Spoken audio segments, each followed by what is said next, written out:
Hey folks, I'm Nicole Gilbert and welcome to week 1 of the Sampler Spree Slow Along. How exciting is this? I am like over the moon. I feel like when I first cooked up this idea and started sharing it and getting you all to join, it felt like this day would never come. But today is Monday, September 12th, and we are set to begin. Now, this week is kind of a chill week. I want you guys to kind of understand what we're doing, how it's going to work, the fabric that you're going to need, and kind of just what you can expect from me. Now, every Monday, I will be in your email box, and in those emails, I will be describing the different quote blocks that we're making that week, what fabric requirements are for those individual quote blocks, as well as links to videos on YouTube that show me constructing those quote blocks, okay? Then, in the Facebook group, I will be posting photos of all of my finished quote blocks. And what I highly suggest you all do is start sharing photos of your quote blocks so that we can kind of see where everybody's at, how it's going, and we can just drool over how beautiful what you're working on has come together. So that's kind of what you can expect. So you'll have links to videos on YouTube on how to construct the blocks. My YouTube channel, which is Nicole Gilbert Quilts, you can go over and follow it if you want, and then you'll just get the notifications and you don't have to necessarily go click those links. So you can always subscribe to the YouTube channel as well.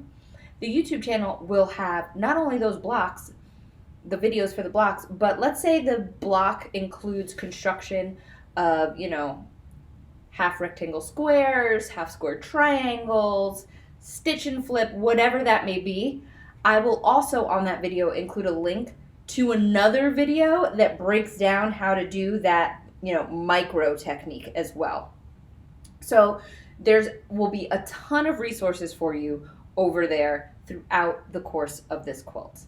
Now, that book by Susan Aki, which is the Sampler Spree book, it walks you through making over 100 different quote blocks.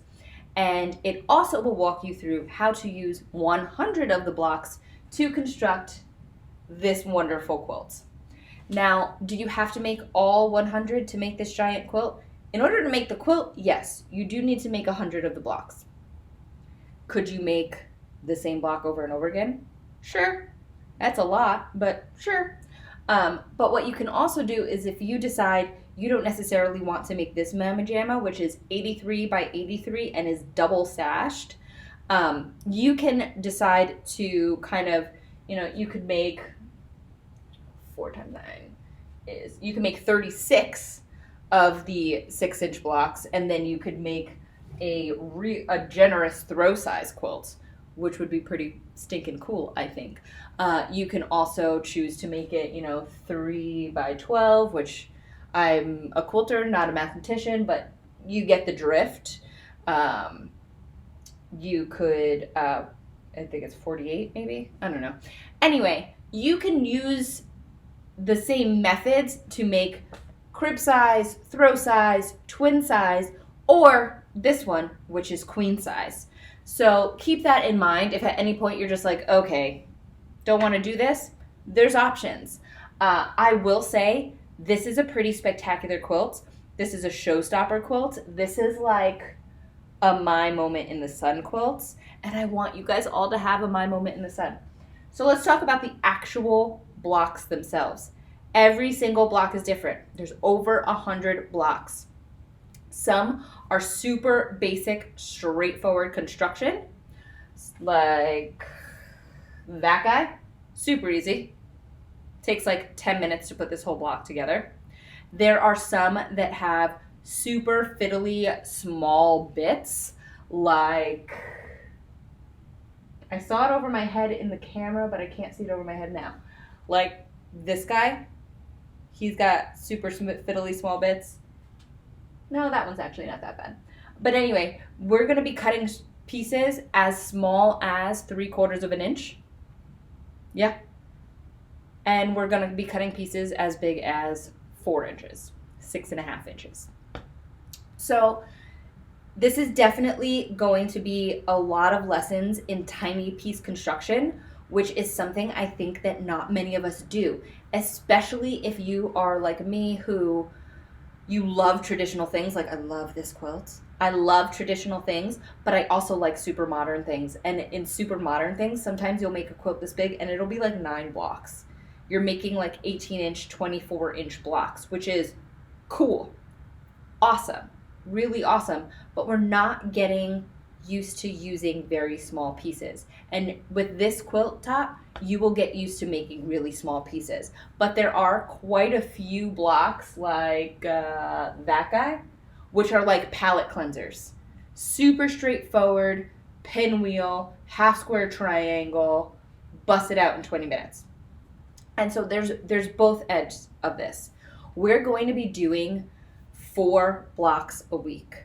So that's 25 weeks that we're going to be together. We're going to be doing 4 blocks a week. Now, like I said, some of the blocks take 10 to 20 minutes to put together. Some of the blocks take an hour to put together.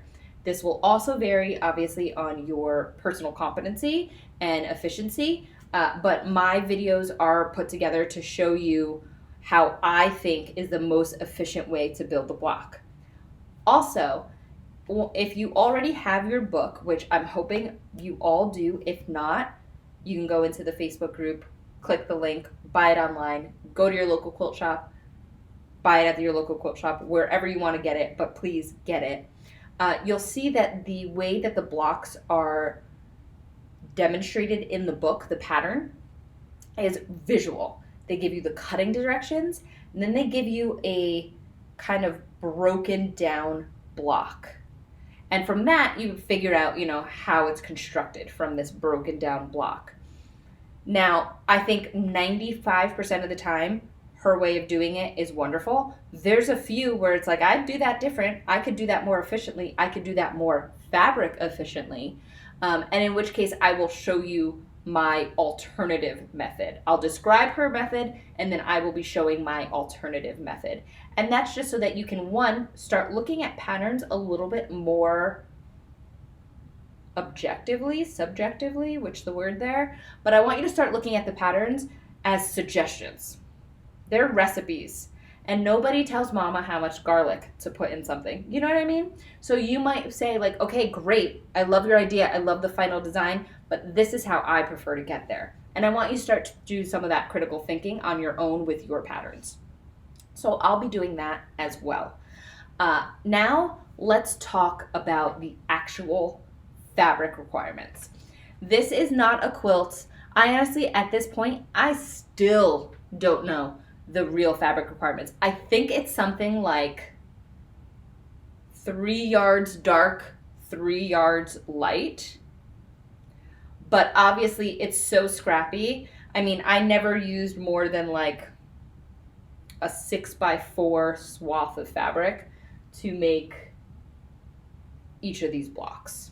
So my scraps are kind of all over the place, and actually I'm going to take one moment and grab one of my scrap baskets just so you can see what I'm talking about here.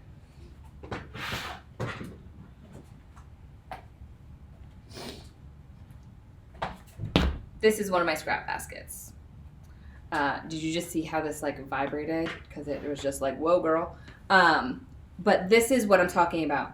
I would literally go through my scrap baskets and that's a layer cake square. But I would look at what the fabric requirements were for that individual block and then pick out scraps that fit it. So it's really hard to say how it would really break out per color. Like I couldn't be like, hey, over 100 blocks, you're going to use this many, this many, this many. You're going to use this many, this. It's really hard to say that. I will say if you have a healthy scrap stash, you'll be just fine. You may want to, at the end, invest in fabric for the sashings, meaning there's two sets of sashings. There's a sashing that goes in between each of the 4 squares to construct these bigger blocks. And then there's a sashing that goes in between each of the 4 square blocks. Okay, so it's double sashed. It's not hard. It goes together just like simple sashing. It looks fun, which it is, but it's not difficult by any means. Now, another question that people ask, and my husband was like, how did you get all your fabrics to match? And I was like, spoiler alert, I didn't. So that's the fun part of this quilt. This has such variety, such variation, such different uses and plays on color and design that it doesn't need to match. You can. There's 2 ways to go about this. You could go and be like, I want to use these 10 colors and prints and get like half a yard of each. And then that's all you use throughout the whole quilt, and it will be cohesive. It'll look great. You'll use different color combinations because some blocks use, 2 print fabrics and a background. Some use 1 print fabric and a background. Some use 4 print fabrics and a background. So like you'll get a lot of different variety with that. So that is one way to go, and by all means, you want to go do that. Do it. It'll look beautiful. I guarantee all of your quilts are going to look beautiful. What I chose to do is only use my scraps. Now, those of you who know me well, who have taken my classes, who have been in previous sew-alongs with me, know I personally am a Tula pink junkie, which means, you saw that bin I just had up here? I've got about 4 of those, full of Tula pink scraps. Now, for me, Tula pink scraps are too special to go into a normal scrap quilt, but they to like get mixed with other designer stuff, but I just haven't found the right project for it. And so this was it. This is where I could put all of those different fabrics. And I say that to you guys because there's a wide gamut of colors in here. There's true blue, there's true red, then there's, purpley magenta, there's aqua, there's all the colors are in this quilt.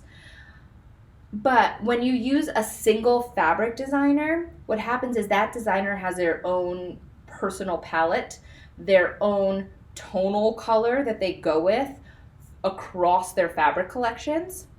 And so they all go together. Even though if I was really to say, I would never, in like a traditional quilt where I'm only using, 4 or 5 prints, I would never put the spots from Tabby Road with the cameo from Parisville. I wouldn't do it. One's like really stark, basic oranges, reds. The other one is like peacock colors. I wouldn't traditionally do that. But they have the same tonal qualities and they look great in the same quilt.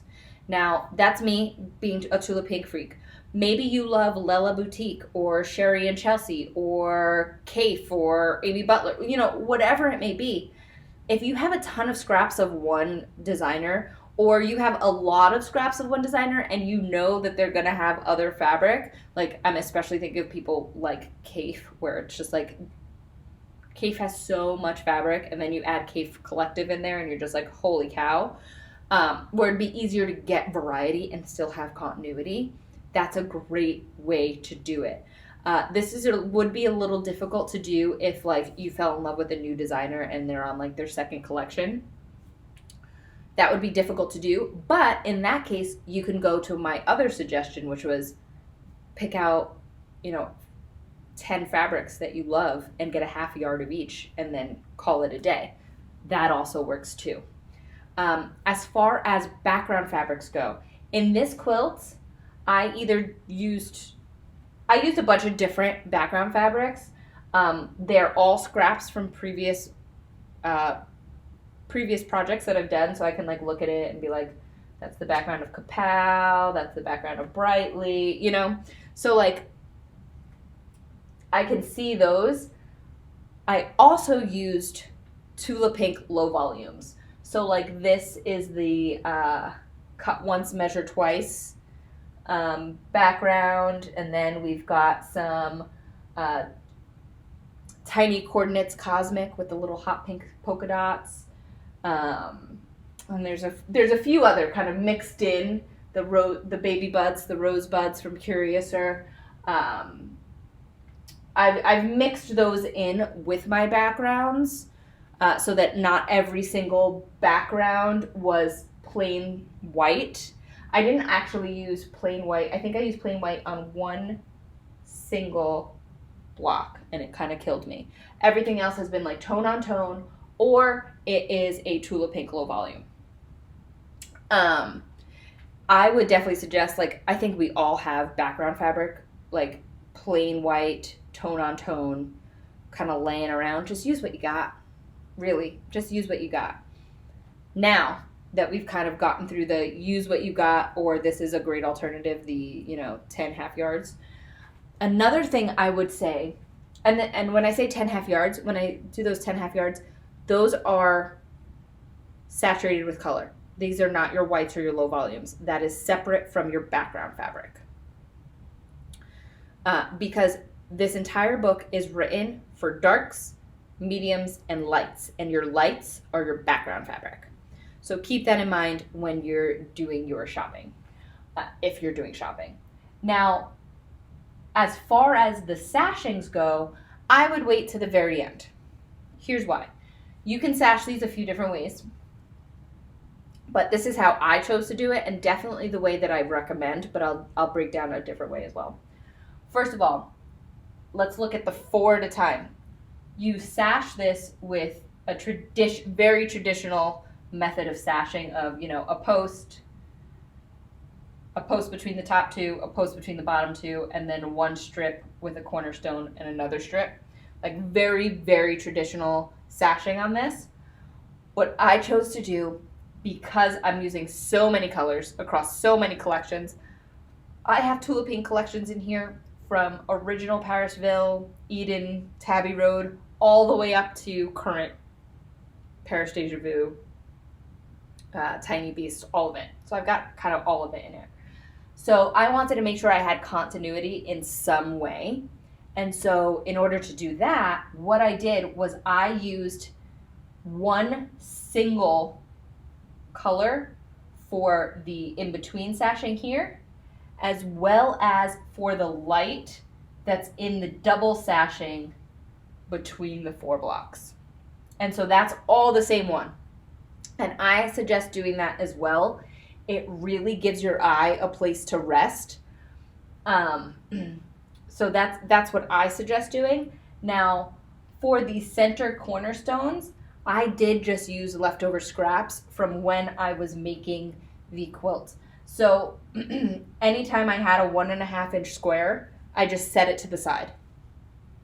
And then at the end, I picked my 25 favorite 1.5 inch squares, and those were the ones that became the centers of the blocks. Okay, so that's what I did for the centers of the blocks. Now, for the dark color of the larger sashing, so that's the corner posts, and it's kind of hard to see because at this point you haven't made this yourself. I'm going to be making another one alongside with you, which will be so much fun.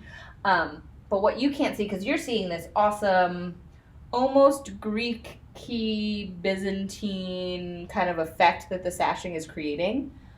In reality, what it is it's a cornerstone, just like the center here. And then think of this as one big sashing piece, but you have a white side and a dark side, and they're sewn together, and then this is one big sashing piece, and you're just flipping them back and forth, back and forth, back and forth with one traditional cornerstone. So what I did here was I actually, the piece that I used for the light and for all of the middle sashing is Cosmic from Tiny Coordinates, and it is a off-white, kind of like a creamy white with a hot pink polka dot. And then I used a pink. This is Taffy from Tula Pink Designer Solids. I used that for the pink here. And so that just gives a nice continuity to it. It really helps pull everything together. I even did on some blocks, so like on this one, use that same polka dot cream fabric as the background fabric. And that's, I think I did it, let's see, I did it here, I did it up here, I did it up in that corner. I didn't do it often. I maybe did it 4 or 5 times in the whole quilt, which is out of 100 blocks. But it just helps kind of tie it in. Now, another alternative would be to use just random low volumes for all of these basic sashings in here. So you could use like any of these that you use for your 100 blocks. You could use them for in here, and you can kind of vary them around. But keep in mind, if that's different on every block, and then your background fabric is different on every block, and then you use a different one here, you start to get a little bit of chaos. Because we have so much chaos, but it's planned chaos. And now you've gone from planned chaos to like chaos. So keep that in mind. It can be done. Like let's say, so this background, this nice stark white, is the same color as this background, this nice dark white. They're different. But let's say these were the only 2 backgrounds I used, and then I used those for the posts. It would still look good because they were the same shade of white. What can get hard with backgrounds and this whole low volume look in general is you might not be able to see it very well in this video, but like this sashing looks almost yellow compared to how white this is. And so in person, it's stark. You can really see the differences. And so by picking one color, even if it's different prints, so like these 2, I could use both of these. By picking one color to be your sashing and to be the light part of your larger Byzantine sashing, it will make a really big difference and really give your eye a place to land and produce space where there's not much of it in this quilt top. So keep that in mind too. So those are some ways to go about that as well. Something else that I have seen, and by I have seen it in my head, and I'm almost contemplating doing it myself. I might do it just to be a total contrast opposite of this, is using black. So everywhere that there is white, I would use black or navy blue or eggplant purple. I'm still fiddling with it. I don't even know if I'm going to go down this route. I might. But you could use black for that. And then in that case, this peachy color here, I would do something bright and vibrant. Same with these center cornerstones, bright and vibrant. So you can keep all your colors the same, but then go with a dark instead of a light. Keeping in mind though, that while the whites will blend, especially at 100 paces, you know that old saying, like if you can't see the mistake from on top of a horse 100 feet away, then it's not a mistake. You might be able to see this from a horse at 100 feet away. You know what I mean? Because not all blacks are created equal. There's definitely like a saturation there, and you can see it where you can't necessarily see it the same way with whites. Fun fact, totally random.